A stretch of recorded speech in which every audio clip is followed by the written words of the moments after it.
Hello students, SV academy Rawla के online platform पर online classes में आप सभी का बहुत बहुत स्वागत है।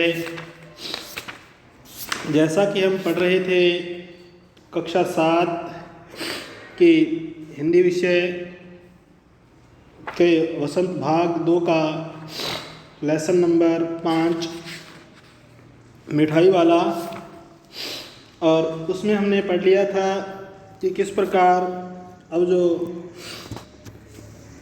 मिठाई वाला है अब की बार किस प्रकार के खिलौने लेकर आया है।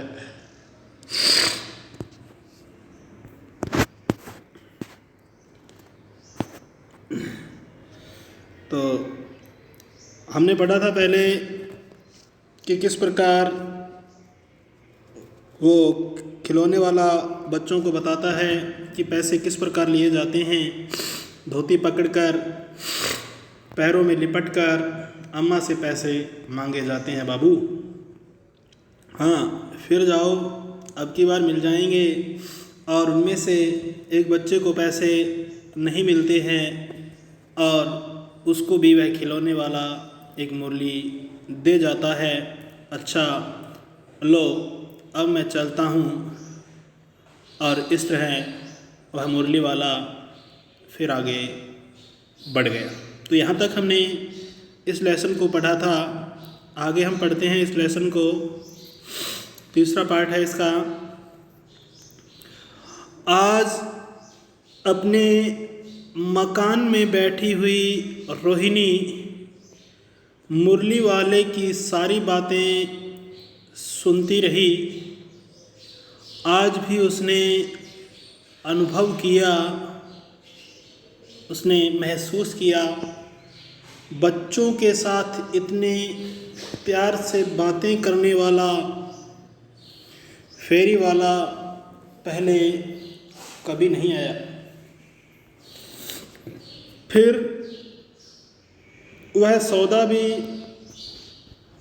कैसा सस्ता बेचता है, यानी कि सौदा भी जो देके जाता है वो बच्चों को बहुत ही सस्ता देके जाता है। भला आदमी जान पड़ता है, समय की बात है। जो बेचारा इस तरह मारा मारा फिरता है, इस तरह घूम के पैसे कमाता है और अपना जीवन यापन करता है, इस प्रकार की बातें रोहिणी सोच रही है। पेट जो न कराए सो थोड़ा, यानी कि पेट जो नहीं कराए वही थोड़ा है। अर्थात इस पापी पेट के लिए व्यक्ति को क्या क्या करना पड़ता है। इसी समय मुरली वाले का क्षीण स्वर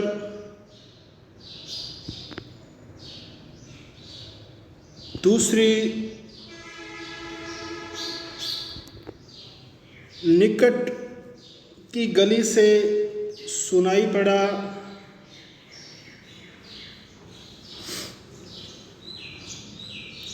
बच्चों को बहलाने वाला मुरलिया वाला, बच्चों को बहलाने वाला मुरलिया वाला। रोहिणी इसे सुनकर मन ही मन कहने लगी, और स्वर कैसा मीठा है, यानी कि वो उसकी जो बोली है, उसकी जो आवाज़ है कितनी मीठी है। बहुत दिनों तक रोहिणी को मुरली वाले का वह मीठा स्वर और उसकी बच्चों के प्रति वह स्नेह सिक्त का मतलब होता है प्यार से सराबोर, प्यार से भीगी हुई बड़ी ही प्रेम रूपी बातें याद आती रही। यानी कि रोहिणी को रह रहकर वह मुरली वाला याद आता कि किस प्रकार वो बच्चों के प्रति स्नेह रखता, उनसे बड़ी मीठी मीठी बातें करता और मीठे ही स्वर में, बड़े ही मादक स्वर में वो आवाज़ भी लगाता। बच्चों से बहुत ज़्यादा प्रेम की भावना रखता। महीने के महीने आए और चले गए, महीने पे महीने आए और चले गए, यानी कि दिन बीतते चले गए, महीने बीतते चले गए। फिर मुरली वाला न आया। धीरे धीरे उसकी स्मृति, उसकी जो याद थी वो भी क्षीण हो गई, कमज़ोर हो गई, धीरे धीरे गायब हो गई। अब आगे है चौथा पार्ट इसका। 8 मास बाद, यानी कि कितने महीने बीते? 8 महीने बीते और 8 महीनों के बाद आज फिर सर्दी के दिन थे, शीत ऋतु थी, ठंड की ऋतु थी, जाड़े की ऋतु थी, पाले की ऋतु थी। रोहिणी स्नान करके नहाकर मकान की छत पर चढ़कर आजानुलंबित का मतलब होता है घुटनों तक लंबे। आजानुलंबित का मतलब होता है घुटनों तक लंबे केश राशि सुखा रही थी, यानी कि अपने बालों को सुखा रही थी। यानी कि उसने अपने सिर को धोया था और उसके बाल आजानुलंबित थे, भुजाओं तक, घुटनों तक लंबे लंबे उसके बाल थे, तो उनको वो सुखा रही थी मकान की छत पे खड़ी होकर। इसी समय नीचे की गली में सुनाई पड़ा। इसी समय जब वो छत पे बाल सुखा रही थी तो उसे सुनाई दिया एक स्वर, बच्चों को बहलाने वाला, मिठाई वाला। क्या स्वर सुनाई दिया? बच्चों को बहलाने वाला, मिठाई वाला। तो वही जानी पहचानी आवाज़ फिर उसके कानों में पड़ी। किसके कानों में? रोहिणी के कानों में। कितने माह बाद? 8 माह बाद। तो आगे है मिठाई वाला का स्वर उसके लिए परिचित था। जो मिठाई वाले का जो स्वर था, उसकी जो आवाज़ थी, उसकी जो वाणी थी, उसकी जो धुन थी, वो उसके लिए परिचित थी, जानकार थी, जानी पहचानी थी। झट से रोहिणी नीचे उतर आई और रोहिणी तुरंत झट से, यानी कि शीघ्रता के साथ नीचे उतर आई। उस समय उसके पति मकान में नहीं थे। उस समय जब वो उस छत से बाल सुखाते सुखाते नीचे आई तो उस समय उसके पतिदेव घर पे नहीं थे। उनकी वृद्धा दादी थी। उनकी वृद्धा का मतलब बूढ़ी दादी थी, ओल्ड एज। रोहिणी उनके निकट आकर बोली, दादी चुन्नू मुन्नू के लिए मिठाई लेनी है। क्या आकर बोली रोहिणी? उनके निकट आकर बोली, उनके पास आकर बोली कि दादी चुन्नू मुन्नू के लिए, चुन्नू मुन्नू उनके 2 बच्चे हैं, उनके लिए मिठाई लेनी है। ज़रा कमरे में चलकर ठहराओ, ज़रा आप कमरे में जाओ और उसको रोको, मिठाई वाले को। मैं उधर कैसे जाऊं, कोई आता न हो, ज़रा हटकर मैं भी चिक की ओट में बैठी रहूँगी। यानी कि चिक एक पर्दा सा, जैसा कि तस्वीर में भी दिखाई दे रहा है आपको, ये वाला चिक होता है भी, एक पर्दा ये वाला है ना, ये वाला पर्दा है जिसको किसने क्या कहा है, चिक। चिक के बारे में बताया हुआ था ना, बांस की तीलियों से बना हुआ पर्दा भी। जरा हटकर मैं भी चिक के ओट में बैठी रहूँगी, चिक की ओट में बैठी रहूँगी, अर्थात वहाँ बातें सुन लूँगी। दादी उठकर कमरे में आकर बोली, दादी उठी, कमरे में आई और बोली, ए मिठाई वाले इधर आना। मिठाई वाला निकट आ गया, पास आ गया, बोला, कितनी मिठाई दूँ माँ? हे माँ, मैं तुम्हें कितनी मिठाई दूँ? ये नए तरह की मिठाइयाँ हैं, रंग बिरंगी, कुछ कुछ खट्टी, कुछ कुछ मीठी, जायकेदार, बड़ी देर तक मुंह में टिकती है। यानी कि उसने उनकी विशेषताएं बताई मिठाइयों की। जायकेदार का मतलब है बड़ी ही स्वाद वाली हैं ये मिठाइयाँ।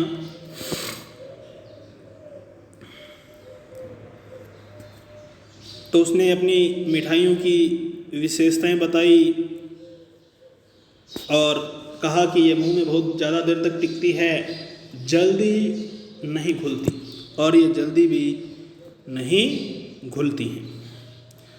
बड़े बच्चे बड़े चाव से चूसते हैं,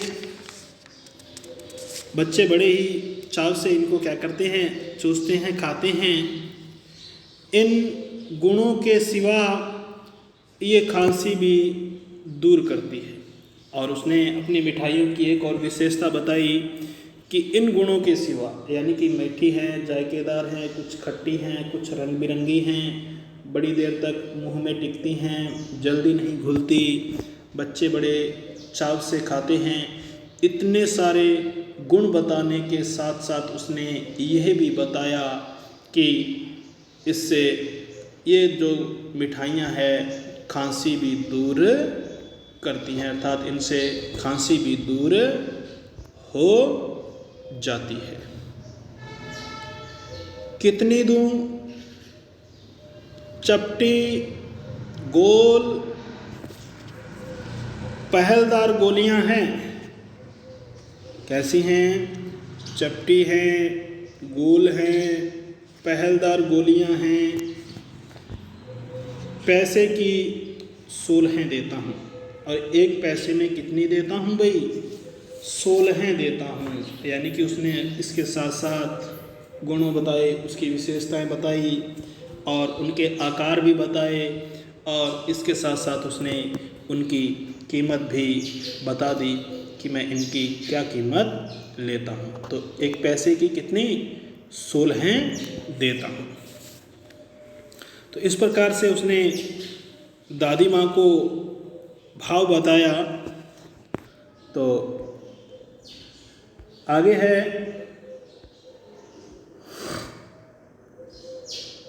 दादी बोली 16 तो बहुत कम होती है।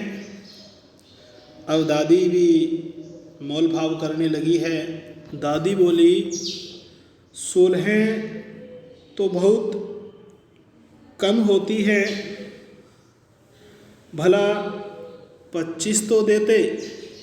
और दादी ने भी मोल भाव करना शुरू कर दिया और दादी ने कहा भी कम से कम 25 तो दो भाई। मिठाई वाला कह रहा है अब, नहीं दादी, अधिक नहीं दे सकता, यानी कि मैं ज़्यादा नहीं दे सकता हूँ, इतना भी देता हूँ। यह अब मैं तुम्हें क्या, खैर मैं अधिक नहीं दे सकूँगा। यानी कि कुछ और बात वो कहने का प्रयास करना चाहता था, परंतु उसने अपनी बात को दबाया, अर्थात अपनी बात नहीं कही और अंत में यही बात उनसे वापस कही कि चलो खैर रहने दो उस बात को, मैं इससे अधिक या इससे ज़्यादा नहीं दे सकूँगा। रोहिणी दादी के पास ही थी, रोहिणी दादी के पास ही खड़ी थी और बोली, दादी फिर भी काफ़ी सस्ती दे रहा है। और फिर भी रोहिणी बोली कि ये जो दे रहा है काफ़ी सस्तियाँ दे रहा है, काफ़ी सस्ता दे रहा है, 4 पैसे की ले लो। तो रोहिणी ने अपनी दादी से कहा कि 4 पैसे की ले लो, यह पैसे रहे। और उसने कहा कि यह पैसे रहे। मिठाई वाला मिठाइयाँ गिनने लगा। अब उसने जब मोल भाव तय हो गया तो मिठाई वाले ने वो मिठाइयाँ गिनना शुरू की। तो 4 की दे दो, तो 4 की दे दो। अब दादी ने भी कहा चलो 4 पैसे की आप ये मिठाइयाँ दे दो। अच्छा 25 नहीं सही 20 ही दो। दादी ने फिर अपनी बात रखी।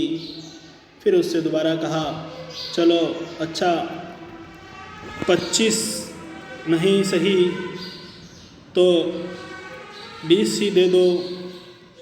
अरे हाँ, मैं बूढ़ी हुई, मोल भाव अब मुझे ज़्यादा करना आता ही नहीं।